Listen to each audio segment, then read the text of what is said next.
Billionaire CEO's wife left him after arm amputation. He found love once again in the arm of his doctor. "I can't do this anymore, Tristan." Veronica Blackwell stood at the foot of her husband's hospital bed, her perfectly manicured hands clutching a Louis Vuitton overnight bag.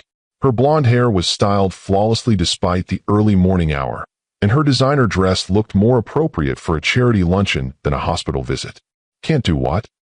Tristan's voice was hoarse from the medications, his right hand instinctively moving to where his left arm used to be. The phantom pain was nothing compared to the ache in his chest as he watched his wife of 3 years pace like a caged animal. "This." Veronica gestured wildly at the hospital room, at the medical equipment, at him. The surgeries, the infections, the missing. She couldn't even say the word arm. "Veronica, I'm going to be fine. The doctor says I'm healing well, and with physical therapy, you're not fine." Her voice cracked with something that sounded like disgust rather than grief. "You're never going to be fine again. You're incomplete." Tristan felt the words hit him like a physical blow. "I'm still me. I'm still your husband. Are you?" Veronica's laugh was bitter and cold. "The man I married was perfect, strong, whole. He could protect me, take care of me, be everything I needed. What can you give me now? My love, my devotion, everything I've always given you. Love doesn't pay for the lifestyle I'm accustomed to. Love doesn't look good in photographs at charity galas. Love doesn't." She stopped herself, but the damage was done. Tristan stared at her in growing horror. "You're leaving me because I lost my arm. I'm leaving you because I can't spend the rest of my life married to half a man. Have you ever had someone show you their true colors when you needed them most? Have you ever discovered that the love you thought was real was actually just an illusion built on what you could provide?" This is the story of a man who lost everything that didn't matter and found everything that did. But what Tristan didn't know was that real love was waiting in the most unexpected place, in the compassionate hands of Dr. Amara Williams, the surgeon who would save more than just his life. Stay with me to discover how sometimes our greatest loss becomes our greatest gift. If you believe in love that sees beyond the surface, hit that like button and let me know in the comments. 3 weeks earlier, the morning sun cast long shadows across the Rocky Mountain peaks as Tristan Blackwell checked his climbing gear one final time. At 34, he was at the peak of his physical condition and professional success. As CEO of Blackwell Technologies, he built a software empire worth over $2 billion. His company's innovative programs had revolutionized how businesses manage their digital infrastructure. "Are you sure about this route?" his climbing partner Jake asked, studying the cliff face with obvious concern. The weather report mentioned possible rockfall in this area. "We've climbed harder routes than this," Tristan replied confidently, adjusting his helmet. "Besides, I need the challenge. The board meeting on Monday is going to be brutal, and I need to clear my head." Tristan had always pushed himself to extremes. Rock climbing, extreme skiing, base jumping, anything that provided an adrenaline rush to match the high-stakes world of corporate leadership. Veronica tolerated his hobbies as long as they didn't interfere with their social calendar or his earning potential. The climb started smoothly. Tristan moved up the rock face with practiced ease, his movements fluid and confident. He was in his element here, away from conference rooms and quarterly projections, using only his strength and skill against the mountain. Then everything went wrong. The crack of splitting rock echoed across the canyon like thunder. Tristan looked up just in time to see a massive boulder, easily weighing several tons, breaking free from the cliff face above him. "Rock fall." Jake's voice carried pure terror from below. Tristan pressed himself against the cliff, but there was nowhere to go. The boulder struck him with crushing force, pinning his left arm against the rock face before bouncing away into the canyon below. The pain was immediate and overwhelming, a white-hot agony that made him scream until his voice gave out. "Tristan! Tristan!" Jake's voice seemed to come from very far away. Tristan looked down at his left arm and immediately wished he hadn't. It was crushed beyond recognition, bent at impossible angles, the bones clearly shattered. Blood soaked through his climbing shirt, and he could see fragments of white that he realized were pieces of his own bones. "Jake," he called weakly. "I need help. I need help right now." The rescue took 4 hours. 4 hours of hanging from a cliff face, his destroyed arm secured against his body, fighting waves of pain and nausea while helicopters circled overhead and rescue teams rappelled down to reach him. By the time they loaded him into the medical helicopter, Tristan had lost consciousness from blood loss and shock.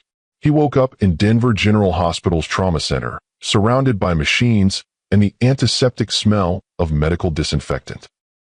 Veronica sat in a chair beside his bed, scrolling through her phone with obvious boredom. "You're awake," she said without looking up. "The doctors want to talk to you about options." The way she said options made Tristan's stomach clench. What kind of options? Before Veronica could answer, the door opened and a woman in surgical scrubs entered. She was tall and elegant, with dark skin and intelligent brown eyes that seemed to see everything at once. Her hair was pulled back in a practical ponytail, and despite the long hours evident in her posture, she moved with confident grace. "Mr. Blackwell, I'm Dr. Amara Williams, your orthopedic surgeon. How are you feeling?" "Like I got hit by a truck," Tristan managed. "Or a boulder." Dr. Williams' smile was warm but professional. "That's about right. You've been through significant trauma. I need to discuss your arm with you." Tristan's right hand moved instinctively toward his left shoulder, feeling the heavy bandaging that covered what remained of his arm. "How bad is it?" Dr. Williams pulled up a chair, positioning herself where Tristan could see her clearly without straining. "The damage is extensive. Multiple compound fractures, severe crushing injuries to the bones, muscles, and nerves. We've performed 3 surgeries to try to save the limb." "Try to save it?" Veronica's voice was sharp with alarm. "What do you mean try?" "Mrs. Blackwell, I understand this is difficult, but I need to be direct with your husband about his condition." Dr. Williams' tone remained calm but firm. "Despite our best efforts, the arm has developed a severe infection that isn't responding to antibiotics. The tissue is dying, and the infection is spreading." Tristan felt the world tilt around him. "What are you saying?" "I'm saying we need to amputate your left arm above the elbow to save your life." The silence in the room was deafening. Veronica made a small choking sound and stood up abruptly, moving to the window as if she could escape the reality of the situation. "If we don't amputate?" Tristan's voice was barely a whisper. "The infection will continue to spread. Sepsis will set in, and without intervention, it will be fatal." Dr. Williams leaned forward slightly. "Mr. Blackwell, I know this isn't the news you wanted to hear, but with amputation and proper rehabilitation, you can live a full, normal life." "Normal?" Veronica turned from the window, her face pale and stricken. "How is losing an arm normal?" Dr. Williams looked at Veronica with something that might have been disappointment before turning back to Tristan. "You'll face challenges, certainly. But with modern prosthetics and adaptive technologies, most amputees return to all their previous activities. I've seen patients go back to rock climbing, playing sports, performing surgery. There's very little you won't be able to do." Tristan stared at the ceiling, trying to process the information. Lose his arm or lose his life. When put that way, the choice seemed obvious. But the thought of being incomplete, of being seen as broken or damaged, filled him with a terror that had nothing to do with the physical pain. "How long do I have to decide?" he asked. "The infection is aggressive. I'd recommend surgery first thing tomorrow morning." Tristan looked at Veronica, hoping to see support or understanding in her eyes. Instead, he saw horror, disgust, and something that looked like calculation. "I need to think about this," he said finally. "Of course. But Mr. Blackwell, please don't wait too long. Every hour we delay increases the risk." After Dr. Williams left, Tristan and Veronica sat in tense silence. Finally, Veronica spoke. "You can't do this, Tristan." "Can't do what?" "Save my life. You can't expect me to stay married to someone who's disabled." The word hit Tristan like a slap. "Veronica, it's my arm, not my brain. I'll still be me. Will you? Will you still be able to run your company? Will you still be able to provide the life I'm used to? Will you still be the man I married?" Tristan studied his wife's face, seeing her clearly for perhaps the first time in their 3-year marriage. "You married me for what I could give you, didn't you? Not for who I am. Don't be ridiculous. I love you, but I also have needs. Expectations. I can't be married to someone who can't even button his own shirt. People adapt, Veronica. I'll learn. There are devices, techniques I don't want to learn. Her voice rose to near hysteria. I don't want to have to help you dress or cut your food or watch you struggle with things that used to be simple. I married Tristan Blackwell, the powerful CEO, not some broken man who needs constant help. Tristan felt something break inside him, something that had nothing to do with his physical injuries. If I don't have the surgery, I'll die? Is that what you want? Veronica was quiet for a long moment. I want my husband back. My whole, complete husband. That's not possible anymore. Then maybe we need to discuss what is possible. The implications of her words hung in the air between them. Tristan closed his eyes, feeling more alone than he ever had in his life. That night, as infection burned through his body and fever made him delirious, Tristan made his choice. He wanted to live, even if it meant living without the woman he'd thought loved him. Dr. Amara Williams had performed hundreds of amputations in her 8-year career as an orthopedic surgeon, but she'd never gotten used to the weight of taking away a part of someone's body. As she scrubbed in for Tristan Blackwell's surgery, she thought about the conversation she'd had with his wife the night before. Doctor, I need to know exactly what my husband will be capable of after this surgery, Veronica had said, cornering Amara in the hallway outside Tristan's room. With proper rehabilitation and adaptive training, Mr. Blackwell should be able to return to most of his normal activities. Most. Veronica had seized on the word. What won't he be able to do? Amara had studied the woman carefully, sensing something troubling in her questions. Some fine motor tasks will require adaptive techniques. Certain sports or activities might need modifications. But Mrs. Blackwell, your husband will still be the same man he was before the accident. No, he won't, Veronica had said flatly. And I think you know that. Now, as Amara made the first incision, she pushed thoughts of Veronica Blackwell out of her mind and focused on saving her patient's life. The infected tissue was even worse than the scans had shown, confirming that amputation was the only option. The surgery took 3 hours. When it was over, Amara sat in her office, writing her post-operative notes and thinking about the challenging recovery that lay ahead for Tristan Blackwell. She'd seen how difficult amputation could be for patients, especially those who had defined themselves by their physical capabilities. She'd also seen how the support of family and friends could make all the difference in a patient's recovery. Unfortunately, she had a bad feeling about Mrs. Blackwell's ability to provide that support. Tristan woke from the anesthesia slowly, consciousness returning in waves. The first thing he noticed was the absence of pain in his left arm. The second thing he noticed was the complete absence of his left arm. He lifted his right hand to touch where his left arm used to be, feeling the bandages and the strange, truncated shape of what remained. The reality of his new condition hit him like a physical blow. You're awake, Dr. Williams said softly, appearing at his bedside. How are you feeling? Different, Tristan said honestly. Very different. That's normal. The phantom pain you're probably experiencing is also normal. Your brain is still sending signals to nerves that are no longer there. Tristan nodded, not trusting his voice. He looked around the room, noting that Veronica was nowhere to be seen. Where's my wife? Dr. Williams hesitated. She's handling the news in her own way. Some people need time to process these changes. She can't stand to look at me, can she?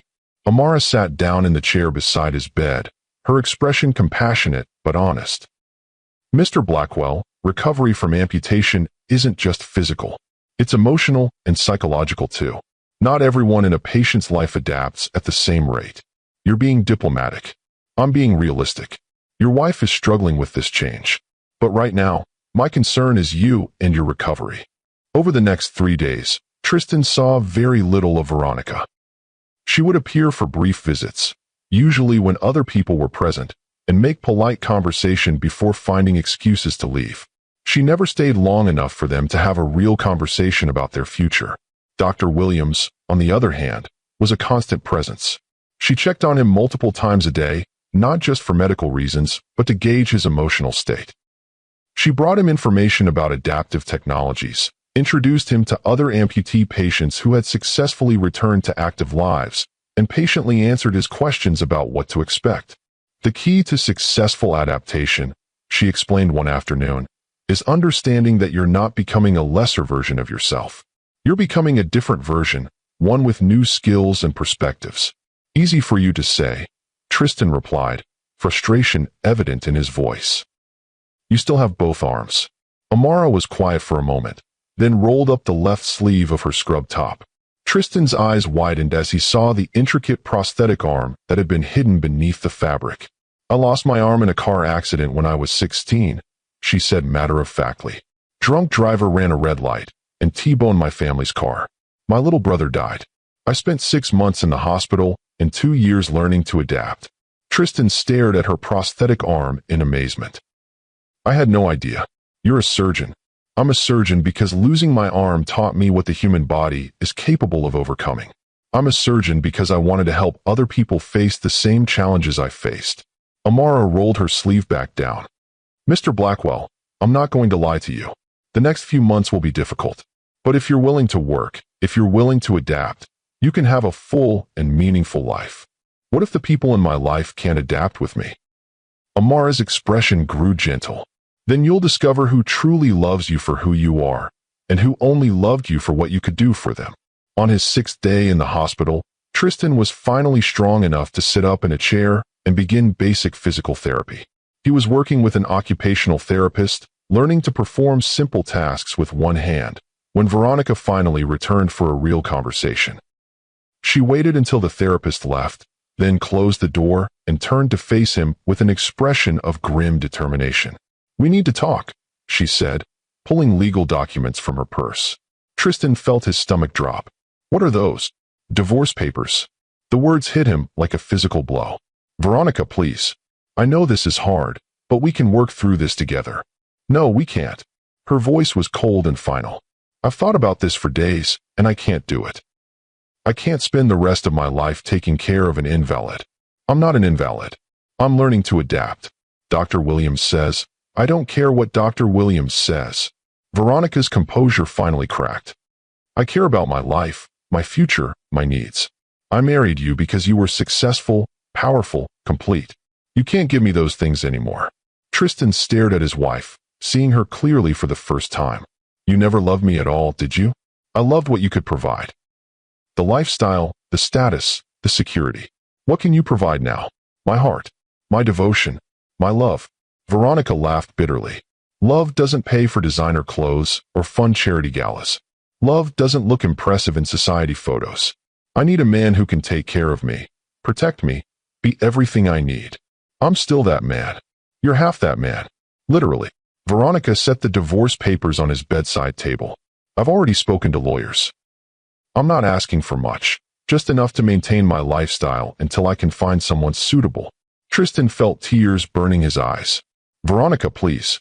Don't do this. We can make this work. I love you. Then prove it by signing these papers and letting me go. That's not love. That's abandonment. Call it whatever you want.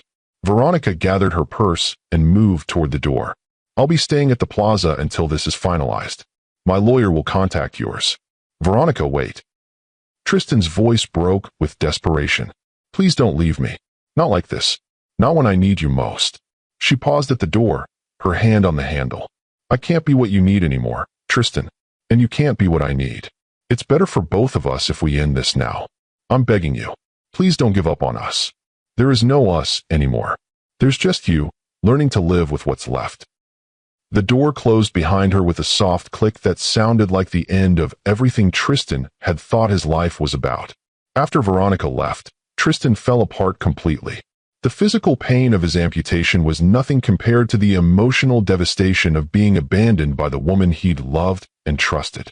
He refused physical therapy, barely ate, and spent his days staring at the ceiling in hollow-eyed despair.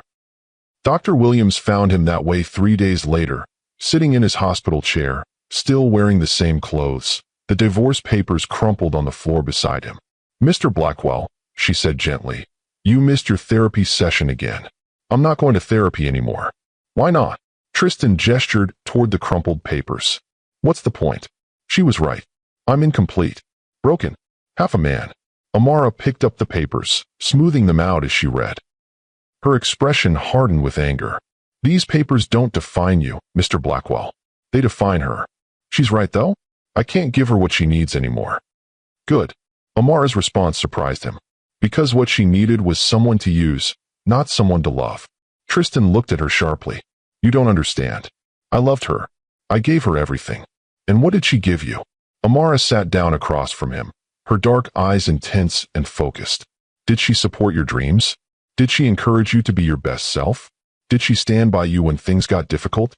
She was there for the good times. That's not love, Mr. Blackwell. That's convenience. Tristan was quiet for a long moment. It doesn't matter anymore. She's gone, and I'm this. You're a man who survived a catastrophic accident. You're a man who made the brave choice to live. You're a man with intelligence, humor, kindness, and strength that has nothing to do with how many limbs you have. Easy words. True words. Amara leaned forward. Mr. Blackwell, I've worked with hundreds of amputee patients. The ones who thrive aren't the ones who pretend nothing has changed. They're the ones who acknowledge the change and choose to grow from it. I don't know how to grow from this. One day at a time. One small victory at a time. One moment of choosing life over despair at a time. Tristan met her eyes for the first time in days. Why do you care so much? I'm just another patient. Amara was quiet for a moment, as if deciding how much to reveal. Because I see something in you that you don't see in yourself yet. Potential, strength, the capacity to not just survive this, but to thrive in ways you never imagined. How can you possibly know that? Because I've been where you are. The despair, the feeling of being broken, the certainty that life as you knew it was over. Amara's voice grew soft with memory. I spent 6 months convinced I'd never be useful again. My dreams of becoming a surgeon seemed impossible. I couldn't imagine anyone ever loving me as I was. What changed? I met a patient. A little girl who had lost both legs in the same accident that killed my brother. She was 7 years old, and she was learning to walk on prosthetics with more courage and determination than I'd shown in months. She looked at me one day and said, "Miss, why are you so sad? You can still help people with your good arm." Tristan felt something shift in his chest. She was right. She was right. And you know what else she was right about? I could still help people. I could still become a surgeon. I could still have a full, meaningful life. I just had to learn new ways of achieving my goals. Did you? Have a full life, I mean. Amara smiled, and Tristan realized it was the first genuine smile he'd seen from her that wasn't purely professional. I have an amazing career that I love. I have friends who see me as a whole person. I've had relationships with people who loved me for who I am, not what I can do for them. I've helped thousands of patients overcome their own challenges. And the little girl, she's 22 now, pre-med student at Johns Hopkins. She sends me a card every year on the anniversary of her accident, thanking me for showing her that disabilities don't define limitations, people do. Tristan felt tears threatening again, but this time they weren't tears of despair. I don't know if I can be that strong. You don't have to be strong all at once. You just have to be willing to try. The tension is building. Drop a like if you're feeling Knox's regret right now. What if I try and fail? Then you try again, and again, until one day, you realize you're not trying anymore. You're just living. Tristan looked at the crumpled divorce papers, then at Dr. Williams' compassionate face. Where do I start? You start by getting dressed and coming to physical therapy. You start by learning to tie your shoes with one hand. You start by believing that this is the beginning of your story, not the end. Will you help me? Mr. Blackwell, I'm going to help you discover just how capable you really are. Over the next 2 weeks, Tristan threw himself into rehabilitation with an intensity that surprised everyone, including himself. Physical therapy sessions that had once seemed impossible became challenges to conquer. Learning to dress himself one-handed evolved from a source of frustration to a point of pride.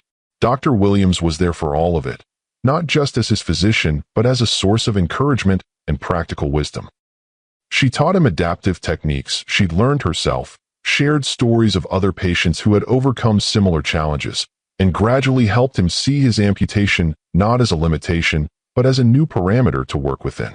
The key, she explained one afternoon as Tristan successfully buttoned his shirt for the first time, is to focus on what you can do, not what you can't do. This morning I couldn't button a shirt. Now I can.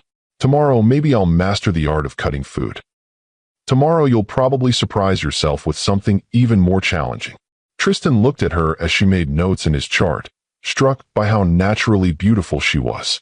Not the polished, artificial beauty that Veronica had cultivated, but a natural elegance that came from confidence and genuine kindness.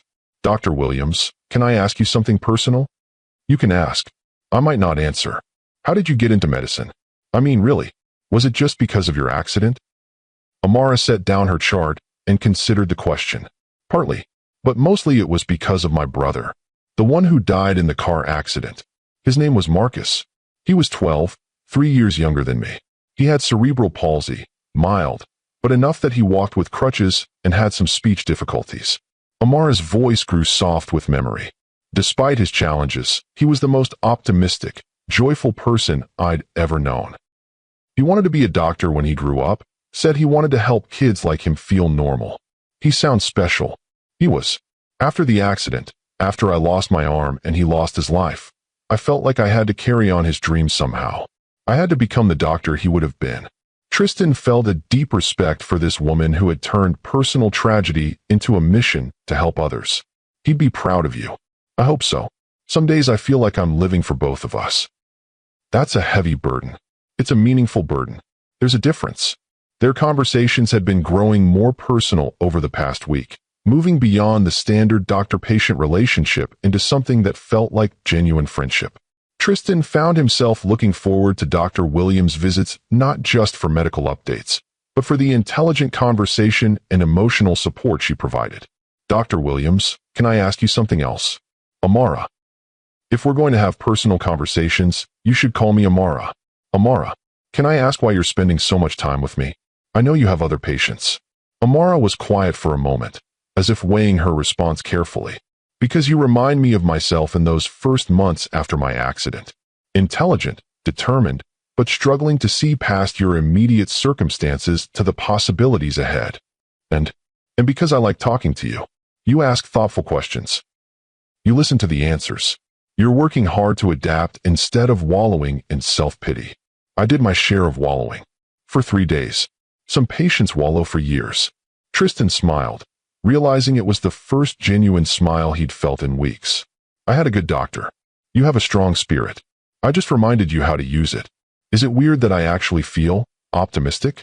Like maybe this isn't the end of the world. It's not weird at all. It's growth. Their eyes met and held for a moment longer than purely professional interaction would warrant. Tristan felt something stir in his chest, not the desperate, clinging need he'd felt for Veronica, but a warm recognition of genuine connection. Amara, yes, thank you. For everything.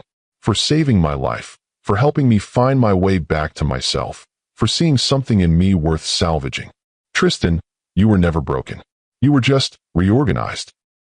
The way she said his name, with warmth and genuine affection, made his heart skip. For the first time since his accident, Tristan began to wonder if maybe, just maybe, he might be capable of more than just surviving. Maybe he was capable of living. And maybe, with time and courage, he might even be capable of loving and being loved again. 3 weeks after his amputation surgery, Tristan was medically cleared to leave the hospital. The physical aspects of his recovery were progressing well, his surgical site was healed, his phantom pain was manageable, and he'd mastered most basic daily living skills. Emotionally, he felt like a different person than the broken man who had watched his wife walk away. He wasn't the same person he'd been before the accident either. This new version of himself was still taking shape, but he found himself cautiously optimistic about who he might become. "All right, Mr. Blackwell," Amara said as she completed her final examination, "you're officially ready to rejoin the world. It feels strange, leaving here. This place has been my whole world for almost a month. It's normal to feel anxious about taking the next step, but you've done incredibly well. I'm confident you'll continue to thrive." Tristan had been dreading this moment. In the hospital, with Amara checking on him regularly, he'd felt supported and understood. The thought of losing that connection filled him with unexpected sadness. "Will I see you again?" 4 follow-up appointments. "You'll see Dr. Rodriguez for your ongoing care. He's excellent, specializes in long-term prosthetic rehabilitation." Oh, Tristan tried to hide his disappointment. Of course, that makes sense. Amara seemed to sense his mood shift. "Tristan, part of recovery is learning to build new support systems outside the hospital. You'll make new connections, develop new relationships. I know. It's just, you've been so important to my recovery. I hate the thought of losing that. You're not losing anything. You're gaining independence. Tristan nodded, understanding the logic even if he didn't like the reality. You're right. I'm grateful for everything you've done. I'm proud of how hard you've worked. You should be proud too. As Tristan gathered his few belongings, he turned back to face Amara one more time. Can I ask you something? Of course. Would it be inappropriate for me to ask you to have coffee sometime? Not as a patient, but as someone who values your friendship. Amara's expression grew carefully neutral. Tristan, I need to be honest with you. You're in a vulnerable place right now. Your marriage just ended, you're dealing with a major life change, and I've been part of your recovery process. It would be easy to confuse gratitude and dependency with other feelings. I understand that. But what if it's not confusion? What if I've genuinely come to care about you as a person? Then I'd suggest you take some time to settle into your new life. Figure out who you are now, what you want, what you have to offer. If, in a few months, you still feel the same way, maybe we can revisit the conversation. Tristan felt disappointed but also impressed by her professionalism and wisdom. You're right. That's probably the smart approach. I care about your well-being, Tristan, all aspects of it. That includes not taking advantage of a situation where there's an inherent power imbalance.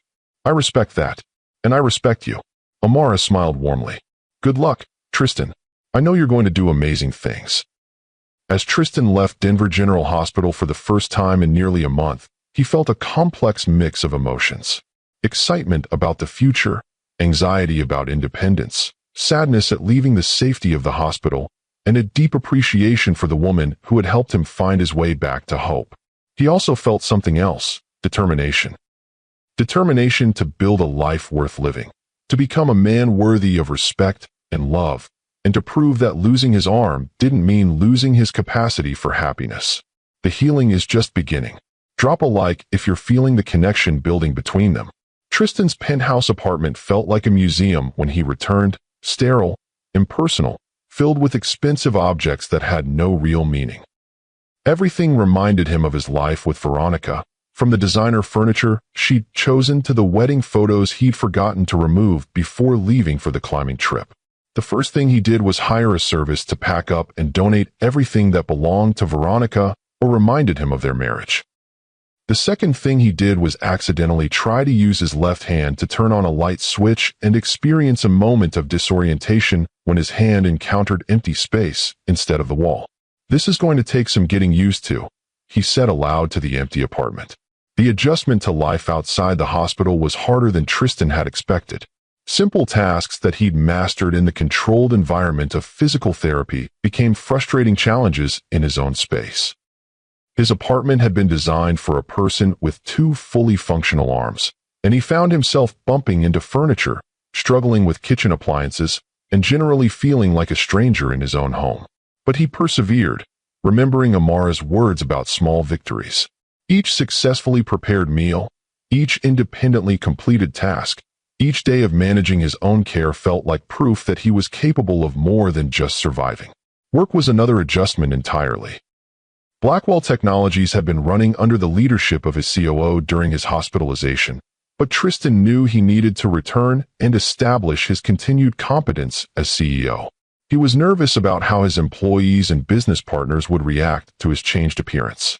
His first day back, Tristan arrived early and went straight to his office, hoping to avoid the inevitable stares and awkward conversations. His assistant, Janet, greeted him with professional warmth that didn't quite hide her shock at seeing him with one arm. Mr. Blackwell, welcome back. How are you feeling? Better every day, Janet. Thank you. What's the most pressing issue I need to address? The Morrison contract negotiations have stalled. They're asking for modifications to the software that would require significant development time. Set up a video conference for this afternoon. I want to hear their concerns directly. Of course, sir. And Mr. Blackwell? If you need any accommodations, any assistance with anything, I'll let you know. But Janet, I'm still the same person I was before. I can still do my job. The video conference with Morrison Industries was Tristan's first real test of his professional competence post-amputation. He'd practiced using adaptive technologies to navigate his computer and take notes, but he was still nervous about performing under pressure. The meeting went better than expected. Tristan found that his intelligence, creativity, and business acumen were completely unaffected by his physical change. If anything, his recent experiences had given him new perspectives on problem-solving and adaptation that proved valuable in negotiations. "Tristan, I have to say, your proposed modifications to our software integration are brilliant," said Morrison's CEO over the video call. "We hadn't considered the accessibility features you're suggesting, but they would open up our platform to a much broader user base." "Thank you, David. I've gained some new insights into adaptive technology recently. It's amazing how many potential users are overlooked when software isn't designed with accessibility in mind." After the call ended successfully, Tristan felt a surge of confidence.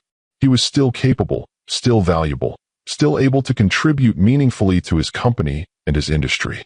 That evening, alone in his apartment, Tristan found himself thinking about Amara. He wondered how her day had gone, what challenges she was facing with her patients, whether she ever thought about their conversations. He'd respected her suggestion to take time to settle into his new life before pursuing any kind of personal relationship. But as weeks passed and he grew more confident in his adaptation, his feelings for her didn't fade. If anything, they grew stronger. Amara had seen him at his absolute lowest point and helped him find his way back to hope. She'd treated him with dignity and respect when he felt broken and worthless. She believed in his potential when he couldn't believe in himself. More than that, she was brilliant, compassionate, funny, and strong in ways that had nothing to do with physical capability. She was the kind of person he wanted to build a life with, not because he needed her to complete him, but because they could be better together than either was alone.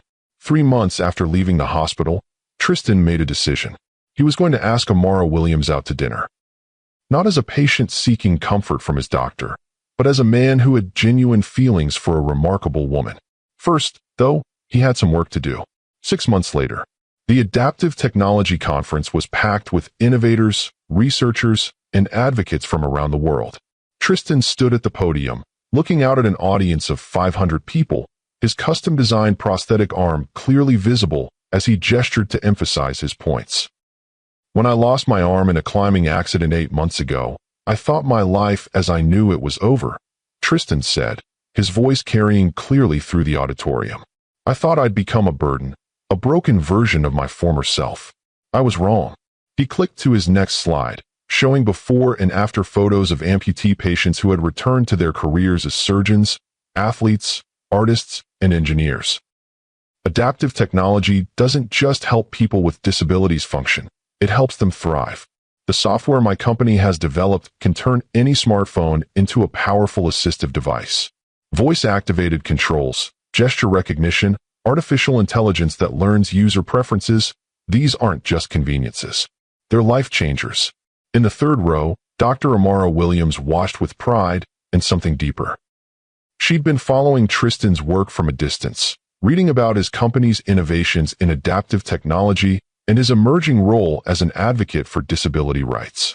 Seeing him now, confident and passionate about his new mission, confirmed everything she'd believed about his potential. After his presentation, Amara made her way through the crowd to where Tristan was surrounded by conference attendees asking questions and requesting business cards. "Excuse me," she said when there was a brief lull. "Dr. Amara Williams. I was wondering if I could have a moment to discuss your research." Tristan turned, and his face lit up with genuine joy when he saw her. "Dr. Williams, this is an incredible surprise. What brings you to Seattle?" "I'm presenting my research on nerve regeneration in amputation patients tomorrow, but I have to say, your presentation was remarkable. You've come so far. I had an excellent teacher." The crowd around them was thinning as people moved on to other sessions. Tristan gestured toward a quieter corner of the conference hall. "Would you like to get coffee? I'd love to hear about your research." "I'd like that." As they walked toward the conference center's cafe, Tristan marveled at how natural it felt to be with Amara again.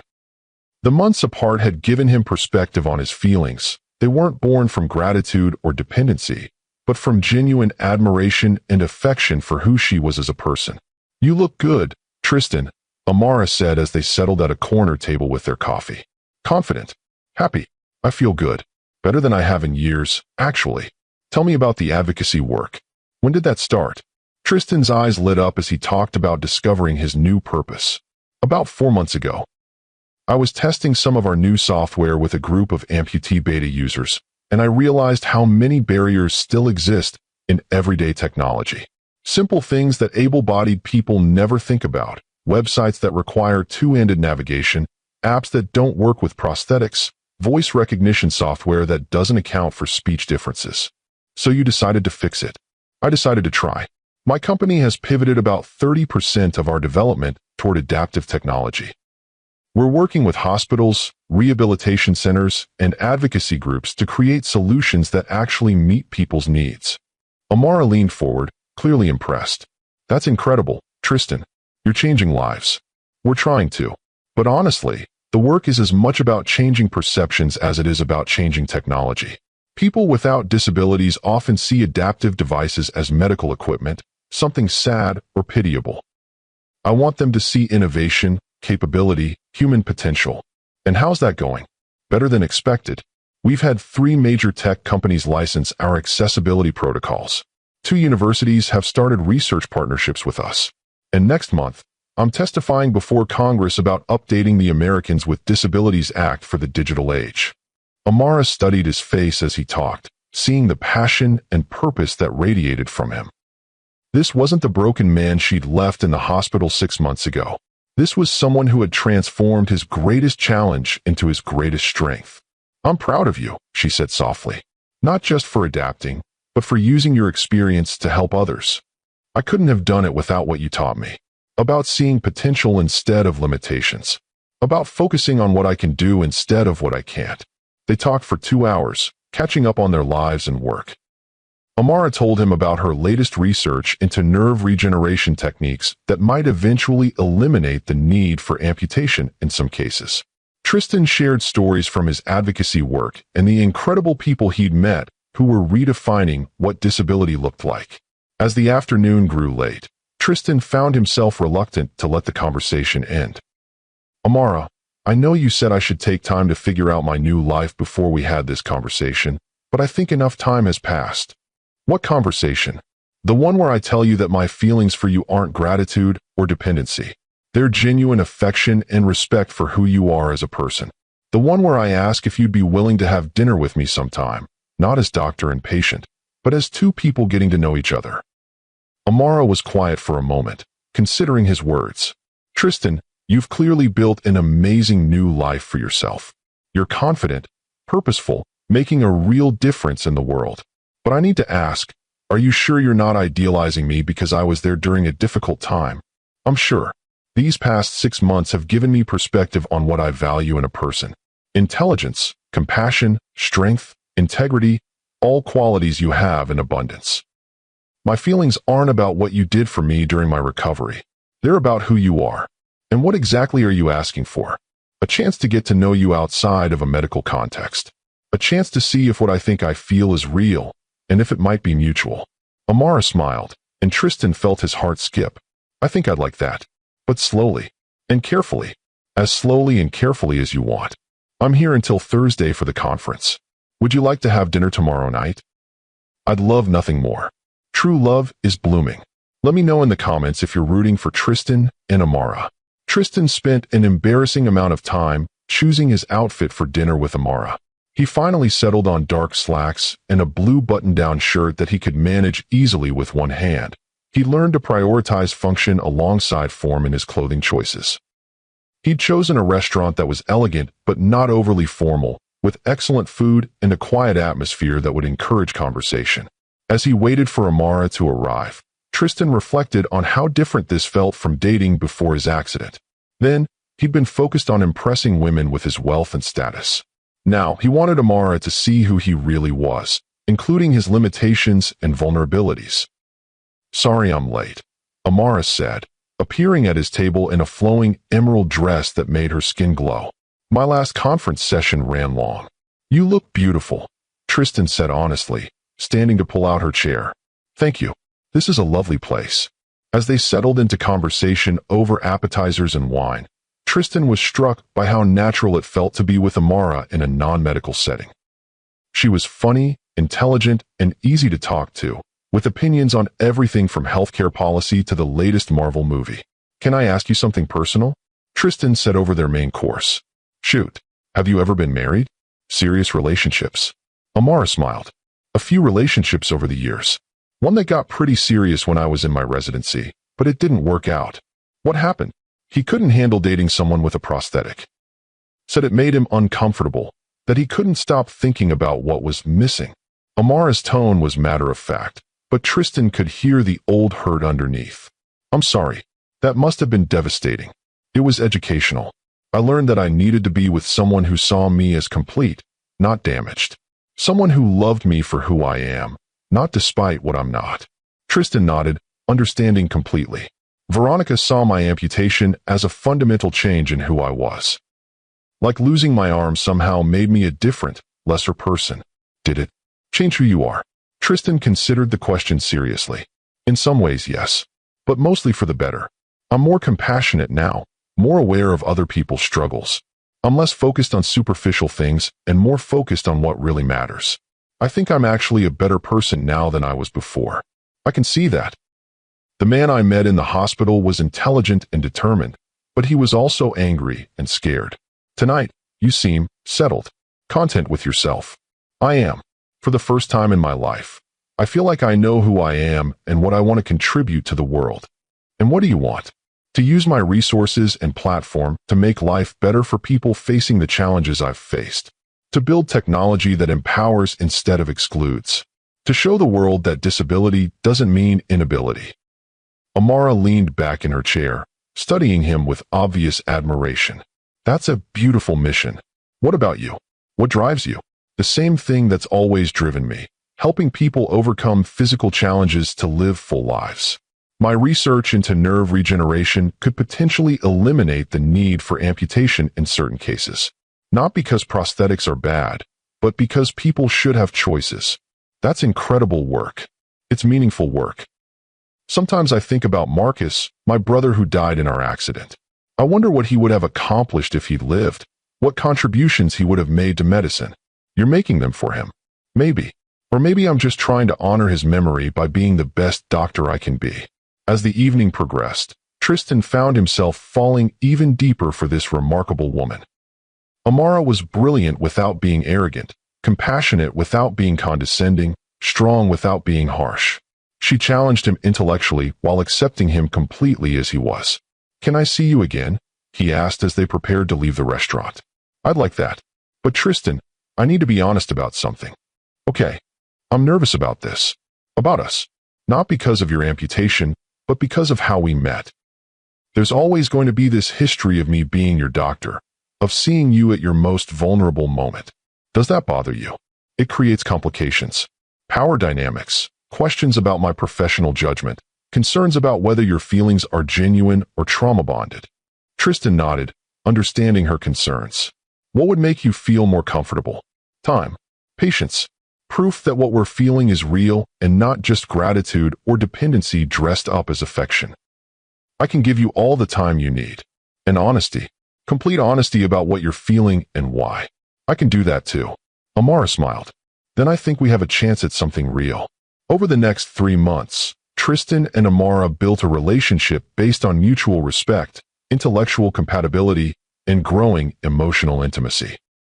They talked on the phone several times a week, visited each other when their schedules allowed, and gradually developed the kind of deep friendship that formed the foundation of lasting love.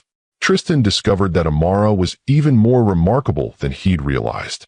She volunteered at a clinic for uninsured patients, mentored young women interested in medicine, and was working on a book about adaptive medical techniques. She was driven, passionate, and endlessly curious about the world around her. Amara, meanwhile, watched Tristan transform from a man recovering from trauma into a confident advocate and innovator. His company's adaptive technology had revolutionized assistive devices for thousands of users. His congressional testimony had led to new funding for accessibility research. His public speaking about disability rights was changing perceptions across the technology industry. "You know what I love about you?" Amara said one evening as they walked along the Denver River path. They'd been dating for 4 months, and the relationship had gradually deepened into something that felt permanent and right. Tell me, you don't see your amputation as something that happened to you. You see it as something that revealed who you really are. What do you mean? Before your accident, you were successful but not necessarily purposeful. You made money but not necessarily meaning. Losing your arm didn't diminish you, it focused you. Tristan stopped walking and turned to face her. Is that how you see me? I see you as someone who took the worst thing that ever happened to him and turned it into the best thing he ever did. The best thing I ever did was convince you to give me a chance. Amara's smile was radiant. That's a pretty good thing too. Their first kiss happened naturally, without drama or hesitation. Standing on the riverbank in the golden light of sunset, Tristan cupped Amara's face with his right hand and leaned down to touch his lips to hers. The kiss was gentle, tender, full of months of growing affection and respect. When they broke apart, both were smiling. That was worth waiting for, Amara said softly. Everything about you is worth waiting for. Tristan, yeah, I love you. The words hit him like sunshine after rain. I love you too. So much. Good. Because I'm ready to stop being careful and start being real. Moving from friendship to romance brought new challenges and deeper intimacy. Amara had to navigate the professional implications of dating a former patient, while Tristan had to overcome lingering insecurities about his physical capabilities. Their first night together was tender, patient, and profoundly moving. Amara's acceptance of his body, her obvious attraction to him as he was, healed wounds in Tristan's psyche that he'd barely acknowledged existed. You're beautiful, she whispered against his skin, tracing the scars where his arm had been amputated with gentle fingers. I'm missing a limb. You're whole exactly as you are. Their physical intimacy was matched by emotional honesty. They talked about their fears, their dreams, their past relationships, and future hopes. Amara shared her lingering guilt about surviving the accident that killed her brother. Tristan opened up about his feelings of inadequacy and his fear that he'd never be enough for someone as accomplished as Amara. Do you know what attracted me to you? Amara asked one night as they lay together in her apartment. My devastating good looks and winning personality. She laughed. Your resilience. Your willingness to grow. The way you chose hope over despair, purpose over self-pity. That's not attractive because you're missing an arm. It's attractive because it shows who you are as a person. I chose those things because you showed me they were possible. No, Tristan, you chose them because that's who you are. I just reminded you. 18 months after their first date, Tristan knew he wanted to spend the rest of his life with Amara. But he also knew that a proposal had to reflect who they were as a couple, thoughtful, purposeful, and meaningful. He arranged for them to visit the rehabilitation center where they'd first begun working together on adaptive technology research. Under the pretense of showing Amara the center's new equipment, he led her to the room where they'd had their first real conversation about possibilities and potential. This is where you taught me that losing my arm didn't mean losing my future, Tristan said, pulling Amara to a stop in the middle of the physical therapy room. I remember. You were so angry and scared. And you were so patient and wise. Tristan reached into his jacket pocket with his right hand, pulling out a simple but elegant ring box.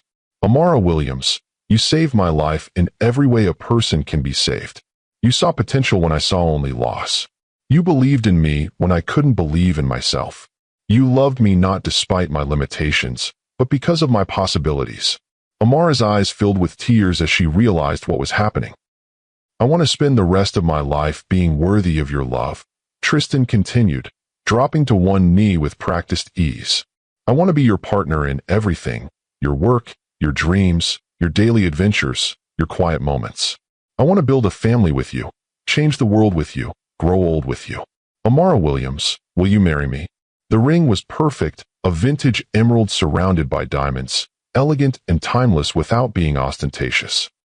But Amara was looking at Tristan's face, not the ring. Yes, she said, laughing through her tears. Yes, absolutely yes. As Tristan slipped the ring onto her finger and stood to kiss her, Amara marveled at how perfectly right this felt. This wasn't a proposal born from desperation or rebound emotions. This was a partnership between equals, a love story built on mutual respect and genuine affection. I love you, Tristan Blackwell. All of you. Forever. I love you too, Dr. Soon-to-be Blackwell. Dr. Williams Blackwell, thank you very much. I worked too hard for that degree to give up my name entirely. Tristan laughed. I wouldn't dream of asking you to. Their wedding 6 months later was a celebration of love, resilience, and the power of second chances. Instead of a traditional church ceremony, they chose to marry at the Adaptive Technology Center Tristan had helped fund, surrounded by friends, family, and the patients and colleagues who had become their extended community. Amara's wedding dress was stunning but practical, designed to accommodate her prosthetic arm without hiding it. Tristan wore a custom tuxedo with subtle design elements that made dressing with one hand easier. They'd insisted that their wedding be accessible to all their guests, with sign language interpreters, wheelchair accessibility, and adaptive technology demonstrations for guests curious about their work. Do you, Tristan, take Amara to be your partner in all things, your equal in all endeavors, your companion through all challenges, and your love for all time? I do, completely and forever. Do you, Amara, take Tristan to be your partner in all things, your equal in all endeavors, your companion through all challenges, and your love for all time? I do, with all my heart.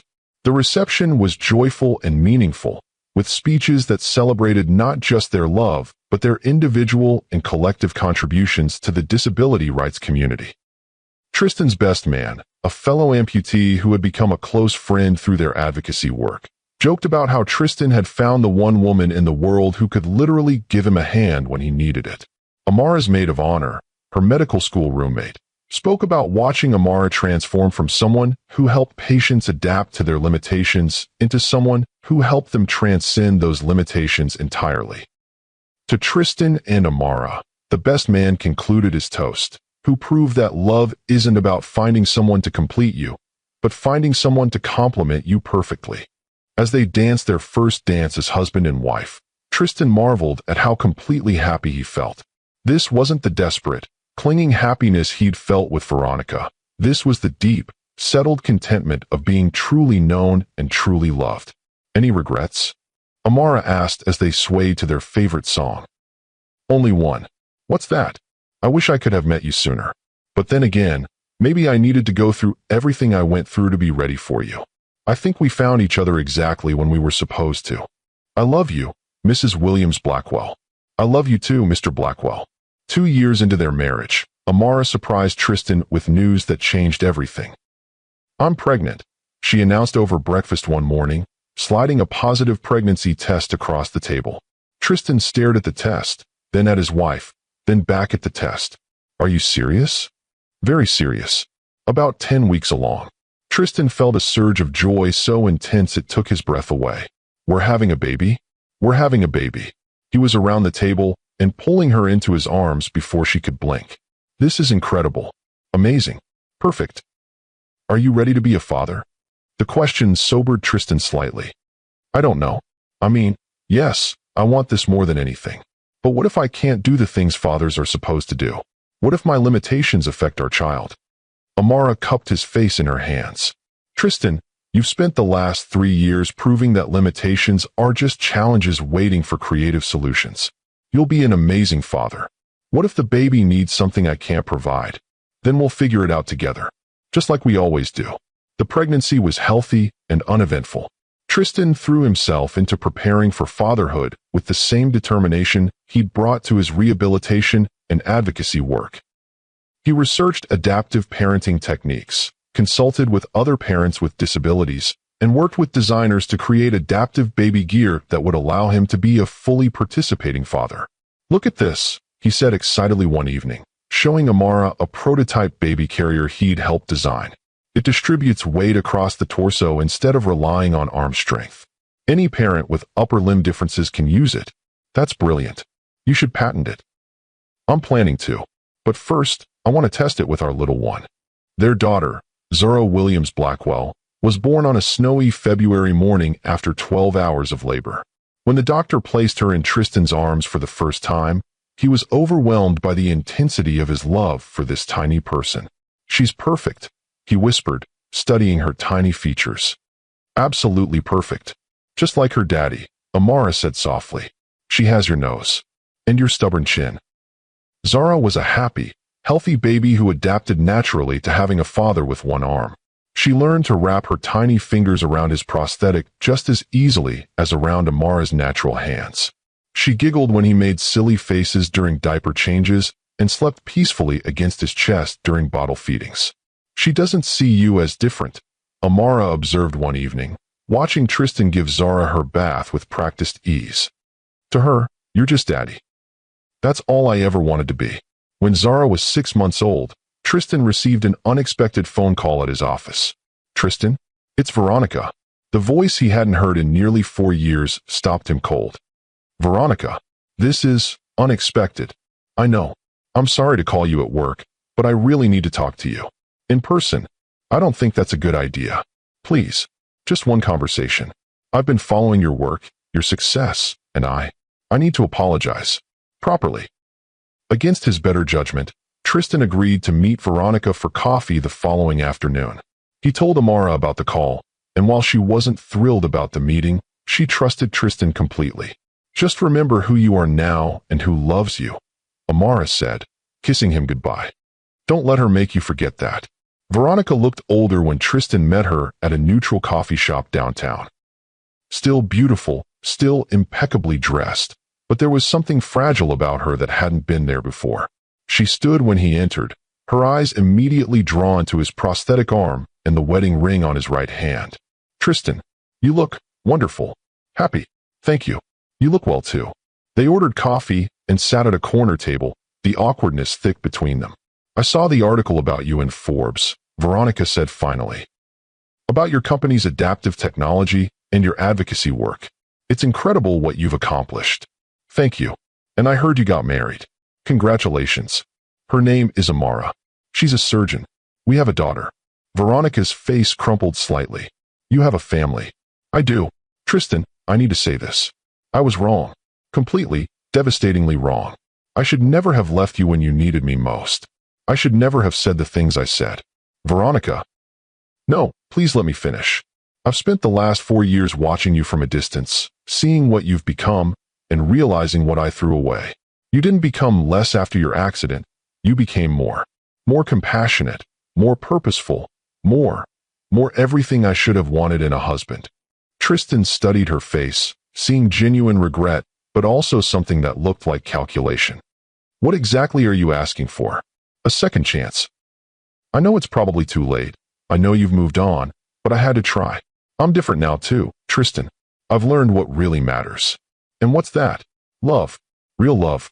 The kind that doesn't disappear when things get difficult. Tristan felt a mixture of pity and sadness as he looked at his ex-wife. Veronica, I appreciate the apology. I really do. But I'm not the same man you married. And even if I were, too much has happened. Because of her, your new wife. Because of me. Because I've learned what I deserve in a partner, what real love looks like. What you and I had wasn't love, it was convenience, mutual benefit, shared social status. It was never real. It could be real now. We could try again. No, we couldn't. Tristan's voice was gentle but firm. Veronica, I wish you happiness. I really do. But my happiness is with Amara and our daughter. They're my family now.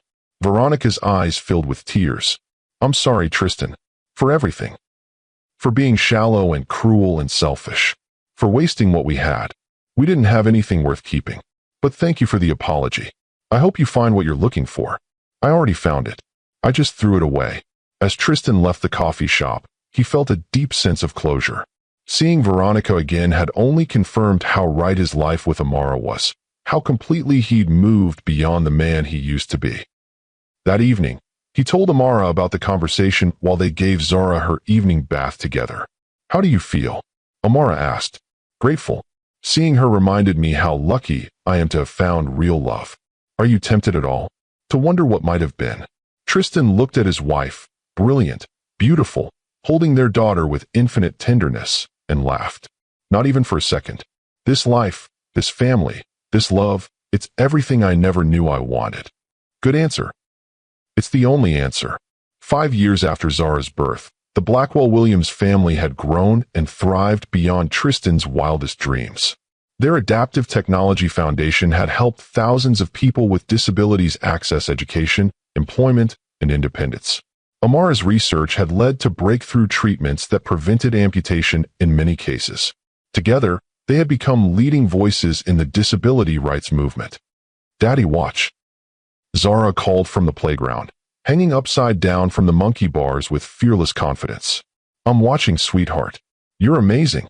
At 5 years old, Zara was smart, funny, and completely unaware that having a father with one arm was unusual in any way. She helped Tristan with tasks that required 2 hands with the casual efficiency of a child who had never known anything different. "Daddy needs help with his buttons," she would announce matter-of-factly when he was getting dressed for important meetings. "That's right, baby girl. Teamwork makes everything easier." Amara, now pregnant with their second child, watched her husband and daughter with endless love and pride. "She's going to be an amazing big sister," she said, settling onto the park bench beside Tristan. "And you're going to be an amazing mother of 2. Are you scared? Terrified? You? Same. But we've gotten pretty good at figuring things out as we go." Their son, Marcus, named after Amara's brother, was born that fall, healthy and perfect. Zara took her role as big sister seriously, helping with everything from diaper changes to bottle feedings. "Baby Marcus needs his blankie," she would announce, bringing her brother his favorite stuffed animal. "Thank you, sweetheart. You're such a good helper." "I'm the best helper." "Right, Daddy? Absolutely the best." As Tristan looked around their home, filled with laughter, toys, family photos, and the comfortable chaos of daily life, he marveled at how completely his perspective had changed. The man who had once defined success by stock prices and board meetings now measured his worth by bedtime stories read, scraped knees comforted, and small hands reaching for his. "Do you ever think about the accident?" Amara asked one evening as they sat on their back porch, watching Zara push Marcus on his toddler swing. "Sometimes, but not with regret anymore." "What do you think about?" "How losing my arm gave me everything that really matters. You, the kids, meaningful work, real purpose. I wouldn't change anything about how we got here. Not even the pain. The fear? Veronica leaving?" Tristan considered the question seriously. "Especially not those things. They taught me who I really am and what I really value. They brought me to you. I love you, Tristan Blackwell. I love you too, Dr. Williams Blackwell. More than I ever thought possible." As the sun set over their backyard, painting the sky in shades of gold and pink, Tristan reflected on the unexpected journey that had brought him to this moment. He had lost an arm and gained a life. He had lost a wife and found a soulmate. He had lost his old identity and discovered his true purpose. The foundation he and Amara had built together was changing lives around the world. Their children were growing up with an understanding of resilience, compassion, and the infinite possibilities of human adaptation. Their love story had become a testament to the power of second chances and the beauty of finding your person when you're finally ready to be your authentic self. "Daddy's story time," Zara called from the back door. "Coming, sweetheart." As Tristan stood to go inside, Amara caught his hand, his right hand, the one that had learned to do everything his left hand used to do and more. "Thank you," she said softly. "For what?" "For choosing to live. For choosing to grow. For choosing us. Thank you for seeing who I could become when I couldn't see it myself. That's what love does. It sees potential and helps it bloom." Inside, their children were waiting with favorite books and excited chatter about their day. This was Tristan's definition of success now. Not the size of his bank account or the power of his position, but the love in his home and the positive impact he could make in the world. He had learned that true wealth wasn't measured in dollars, but in moments like these. Real success wasn't about individual achievement, but about lifting others up. And genuine love wasn't about finding someone to complete you, but finding someone who celebrated you exactly as you are while inspiring you to become even better. As he settled into the reading chair with Zara on one side and Marcus on the other, while Amara curled up nearby with her hand resting on her growing belly, Tristan knew he was the richest man in the world. If this story of true love and second chances touched your heart, please subscribe for more incredible love stories. Share this with someone who believes that our greatest challenges can lead to our greatest blessings. Tell me in the comments, do you believe everything happens for a reason? I read every single one. Sometimes the most devastating losses become our greatest gifts. Sometimes the people who abandon us in our darkest moments clear the way for those who will love us in our light. And sometimes, losing everything we thought we wanted helps us discover everything we actually need. Tristan Blackwell had learned all of these truths the hard way. But as he looked around at his beautiful family, his meaningful work, and the life he'd built from the ashes of his old existence, he knew every painful step had been worth taking. Love had found him when he was finally ready to receive it. Purpose had called him when he was finally ready to answer. And happiness had embraced him when he was finally ready to embrace it back. That was the real miracle, not that he had survived losing his arm, but that he had thrived because of it. And in the arms of Dr. Amara Williams Blackwell, surrounded by their children and their shared mission to make the world more accessible and compassionate, Tristan had found something more valuable than anything he'd ever dreamed possible. He had found home.